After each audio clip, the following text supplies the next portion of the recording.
there. So recently I started door dashing and I have learned a thing or two about my business from door dashing, and I just wanted to pop in here today and share them with you. So here's what I learned about my business by door dashing.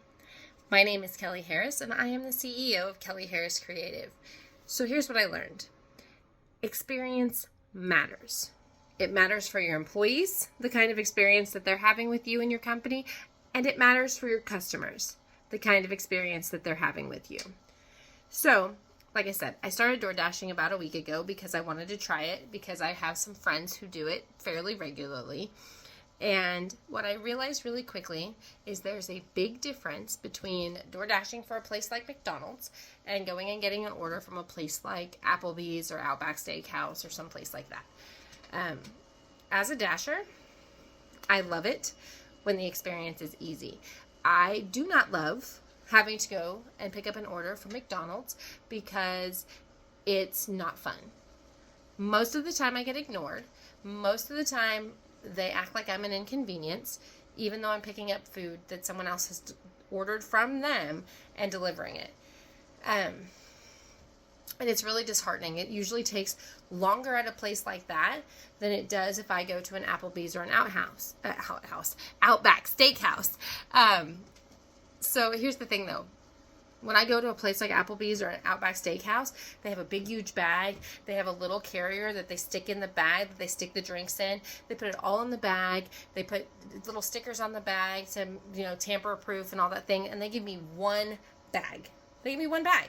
And I'm like, awesome, thank you so much. This is so easy. When I go to a place like McDonald's, it's not easy. They're like, here are the drinks, and here's the meal, and here's the stuff, go. And it feels harder. It might not be harder, but it feels harder.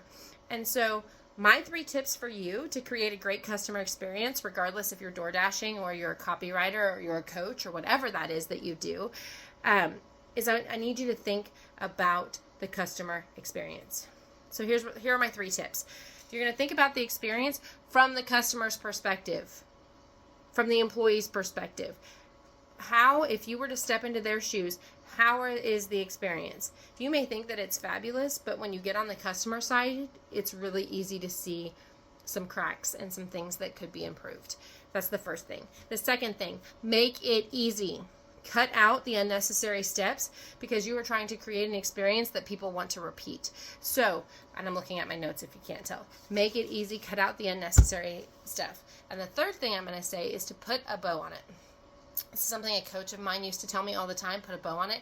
It means go the extra mile. I'm not saying give them an hour of extra work, but I am saying when I DoorDash, I take a Sharpie and I usually write a positive affirmation on it. So if I have a bag that is like an Applebee's bag, I might write, have a great day or have the best day ever. Because I just want to pass it on, pay it forward, and to kind of, what I learned with my own business. We're going to put a bow on it. And it's so interesting because I've had people come back and message me and be like, thank you so much. Or like one day I delivered a little pizza box and it said made fresh, and I took my Sharpie and I wrote for an awesome person. And that person came back and said thank you, that actually helped make my day. So those are my tips for you. If you want to know more, check out other videos or like and subscribe. And if you're really interested in all things copywriting and business tips, join my email list. I have the 554 for you. That's 5 things you can do in 5 minutes, 4 more leads. So I will put the links below.